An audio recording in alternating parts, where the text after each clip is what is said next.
Good evening, everyone. How are you? It's Megan from Hillcrest joining you for story time. We're going to be reading a couple stories from the classic tales of Beatrix Potter. We're going to read the tale of Mrs. Tittle Mouse and the tale of Johnny Town Mouse. All right, so if you have these at home, wonderful. Go ahead and grab your book and join us, and we'll read along together. If not, that's okay too. Just go ahead and sit back and relax and listen.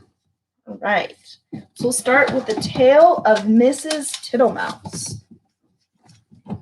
There's our cover.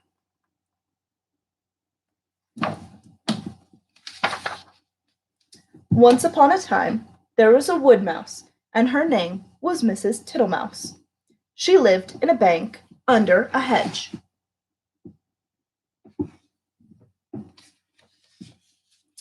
Such a funny house! There were yards and yards of sandy passages leading to storerooms and nut cellars and seed cellars, all amongst the roots of the hedge. There was a kitchen, a parlor, a pantry, and a larder. Also, there was Mrs. Tittle Mouse's bedroom, where she slept in a little box bed. Mrs. Tittle Mouse was most terribly tidy, was a most terribly tidy, particular little mouse, always sweeping and dusting the soft, sandy floors. Sometimes a beetle lost its way in the passages. "Shush, shush! Little dirty feet," said Mrs. Tittle Mouse, clattering her dustpan. And one day a little old woman ran up and down in a red spotty cloak. "Your house is on fire, Mother Ladybird. Fly away home to your children."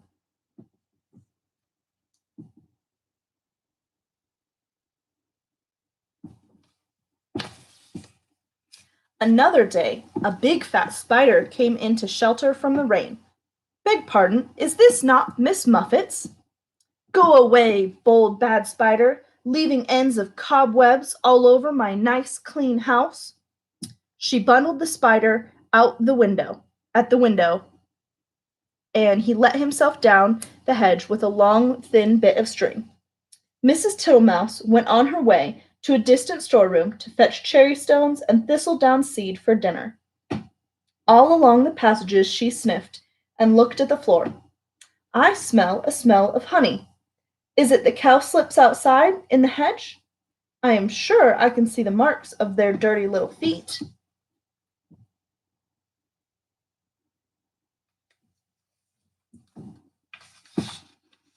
Suddenly, round a corner, she met Babbity Bumble.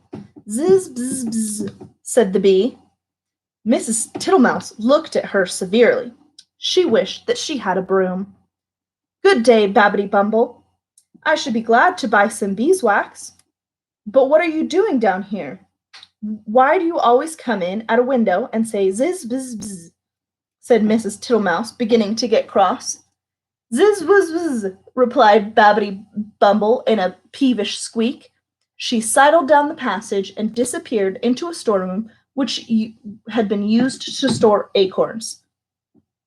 Mrs. Tittle Mouse had eaten the acorns before Christmas. The storeroom ought to have been empty, but it was full of untidy, dry moss. Mrs. Tittle Mouse began to pull out the moss. 3 or 4 other bees put their heads out and buzzed fiercely. "I am not in the habit of letting lodgings. This is an intrusion," said Mrs. Tittle Mouse. "I will have them turned out. Buzz, buzz, buzz. I wonder who would help me. Bizz, whiz, whiz. I will not have Mr. Jackson. He never wipes his feet."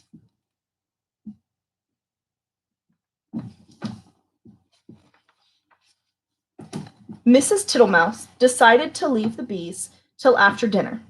When she got back to the parlor, she heard one coughing in a fat voice, and there sat Mr. Jackson himself. He was sitting all over a small rocking chair, twiddling his thumbs and smiling, with his feet on the fender. He lived in the drain below the hedge, in a very wet, dirty ditch. "How do you do, Mr. Jackson? Dearie me, You've got very wet." "Thank you, thank you, thank you, Mrs. Tittlemouse. I'll sit a while and dry myself," said Mr. Jackson. He sat and smiled, the water dripping off his coat-tails. Mrs. Tittlemouse went round with a mop. He sat such a while that he had to be asked if he would take some dinner. First she offered him cherry stones. Thank you, Mrs. Tittlemouse." "No teeth, no teeth, no teeth," said Mr. Jackson. He opened his mouth unnecessarily wide, and he certainly had not a tooth in his head. Then she offered him thistledown seed. "Tiddly widdly widdly, poof, poof, puff," said Mr. Jackson. He blew the thistledown all over the room. Thank you, Mrs. Tittlemouse. Now what I really, really would like would be a little dish of honey."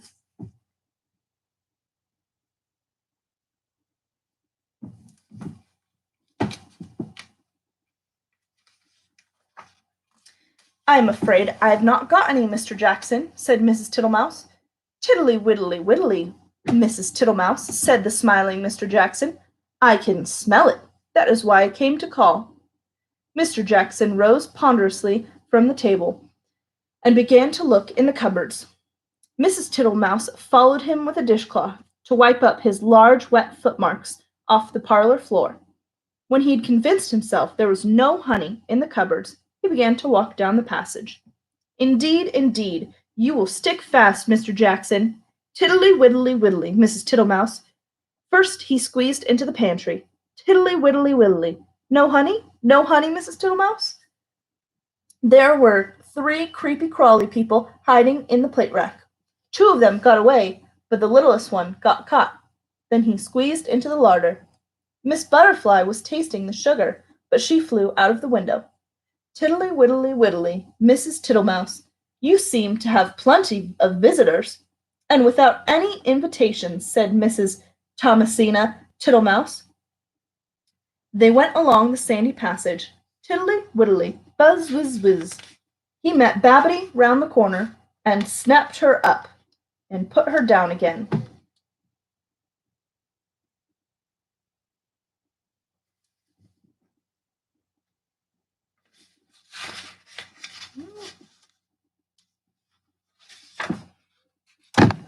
"I do not like bumblebees. They are all over bristles," said Mr. Jackson, wiping his mouth with his coat sleeve. "Get out, you nasty old toad!" shrieked Babbity Bumble. "I shall go distracted," scolded Mrs. Tittlemouse. She shut herself up in the nut cellar while Mr. Jackson pulled out the bee's nest. He seemed to have no objection to stings. When Mrs. Tittlemouse ventured to come out, everybody had gone. But the untidiness was something dreadful. Never did I see such a mess. Smears of honey, moss, and thistledown, and marks of big and little dirty feet all over my nice clean house. She gathered up the moss and the remains of the beeswax, and then she went out and fetched some twigs to partly close up the front door. I will make it too small for Mr. Jackson. She fetched soft soap and flannel and a new scrubbing brush from the storeroom, but she was too tired to do anything more. First she fell asleep in her chair, and then she went to bed. Will it ever be tidy again? Said poor Mrs. Tittlemouse. Next morning she got up very early and began a spring cleaning, which lasted a fortnight. She swept and scrubbed and dusted, and she rubbed up the furniture with beeswax and polished her little tin spoons. When it was all beautifully neat and clean, she gave a party to 5 other little mice, without Mr. Jackson. He smelt the pantry and came up the bank, but he could not squeeze in at the door.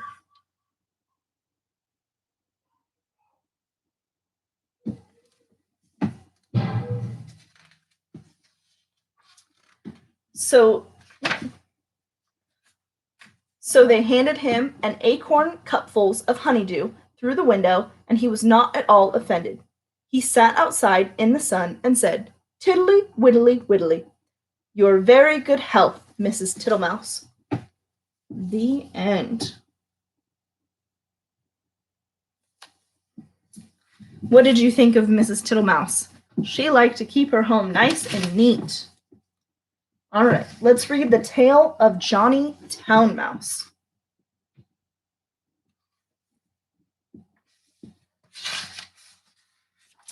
Johnny Town Mouse was born in a cupboard. Timmy Willie was born in a garden. Timmy Willie was a country mouse who went to town by mistake in a hamper. The gardener sent vegetables to town once a week by carrier, and he packed them in a big hamper.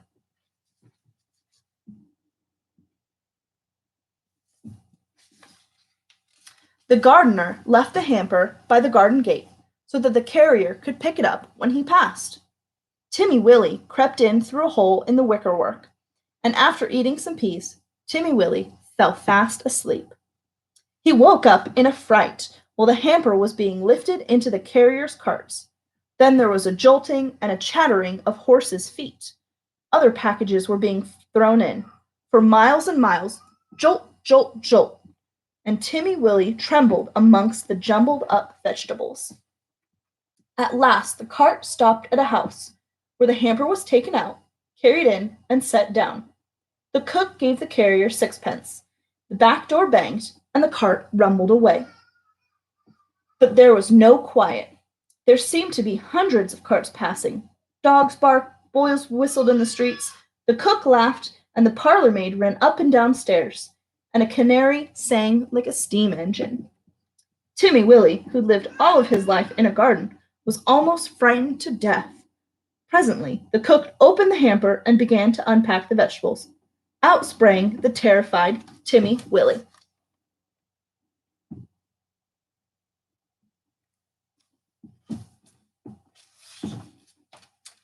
Up jumped the cook on a chair, exclaiming, "A mouse! A mouse! Call the cat! Fetch me the poker!" Timmy Willie did not wait for Sarah with the poker. He rushed along the skirting till he came to a tiny hole, and then in he popped. He dropped half a foot, crashed into the middle of a mouse dinner party, breaking 3 glasses. "Who in the world is this?" inquired Johnny Town Mouse. But after the first exclamation of surprise, he instantly recovered his manners. With the utmost politeness, he introduced Timmy Willie to the 9 other mice, all with long tails and white neckties. Timmy Willie's own tail was insignificant. Johnny Town Mouse and his friends noticed it, but they were too well bred to make personal remarks. Only one of them asked Timmy Willie if he had ever been in a trap.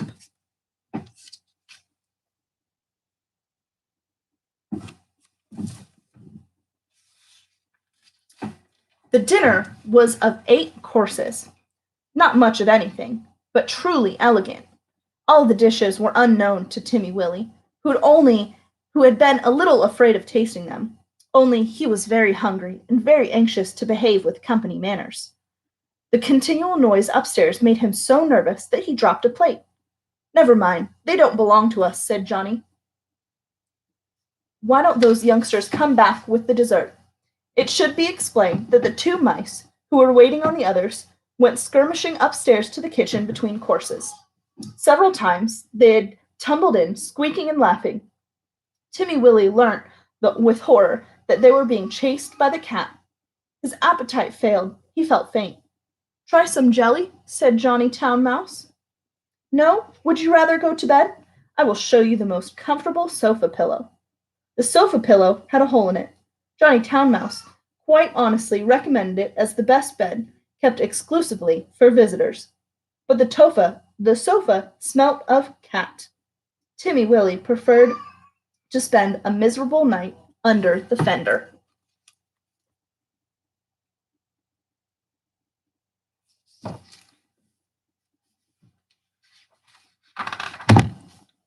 It was the same next day. It was just the same next day. An excellent breakfast was provided for mice accustomed to eat bacon, but Timmy Willie had been reared on roots and salad. Johnny Town Mouse and his friends racketed about under the floors, and they came boldly out all over the house in the evening. One particularly loud crash had been caused by Sarah tumbling downstairs with a tea tray. There were crumbs and sugar and smears of jam to be collected, in spite of the cat. Timmy Willie longed to be at home with his peaceful nest in a sunny bank. The food disagreed with him. The noise prevented him from sleeping. In a few days he grew so thin that Johnny Town Mouse noticed it and questioned him. He listened to Timmy Willie's story and inquired about the garden. It sounds rather a dull place. What do you do? When it rains, I sit in my little sandy burrow and shell corn and seeds for my autumn store. I peep out at the throstles and blackbirds on the yard, and my friend Cock Robin. And when the sun comes out again, you should see my garden and the flowers, roses and pinks and pansies. No noise except the birds and the bees, and the lambs in the meadow. There goes that cat again, exclaimed Johnny Town Mouse when they had taken refuge in the coal cellar. He resumed the conversation. I confess I am a little disappointed. We have endeavored to entertain you, Timothy William. Oh, yes, yes, you have been most kind, but I do feel so ill, said Timmy Willie.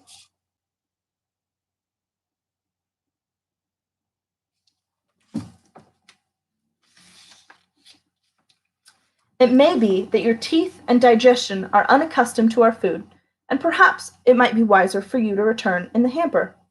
Oh, oh, cried Timmy Willie. Why, of course, for the matter of that, we could have sent you back last week, said Johnny, rather huffily. Did you not know that the hamper goes back empty on Saturdays? So Timmy Willie said goodbye to his new friends and hid in the hamper with a crumb of a cake and with a withered cabbage leaf, and after much jolting, he was set down safely in his own garden. Sometimes, on Saturdays, he went to look at the hamper lying by the gate, but he knew better to get in again. And nobody got out, though Johnny Town Mouse had half promised a visit. The winter passed, the sun came out again. Timmy Willie sat by his burrow, warming his little fur coat and sniffing the smell of violets and spring grass. He had nearly forgotten his visit to town, when up the sandy path, all spick and span with a brown leather bag, came Johnny Town Mouse.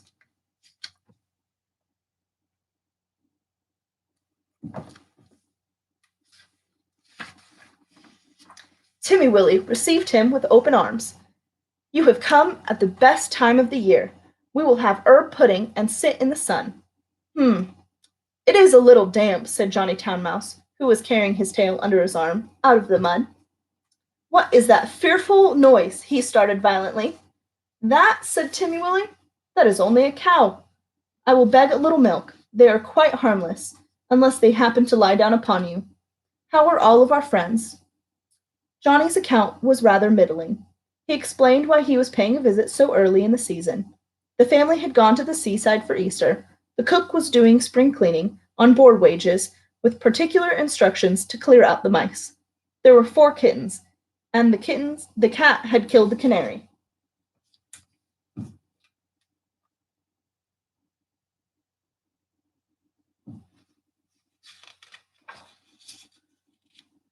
They say we did it, but I know better, said Johnny Town Mouse. Whatever is that fearful racket? That is only the lawnmower. I will fetch you some of the grass clippings presently to make your bed. I am sure that you had a better settle in the country, Johnny. We shall see by Tuesday week.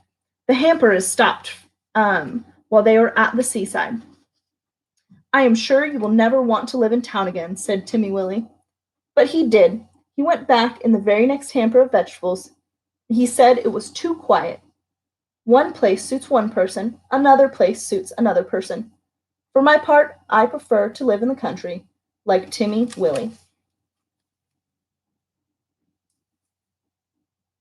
The end. Did you like the story of Johnny Town Mouse? Do you like to live in the country or the city? I think Boise kind of has the best of both worlds, don't you think? Thank you for joining me tonight. We'll see you next time for story time. Bye.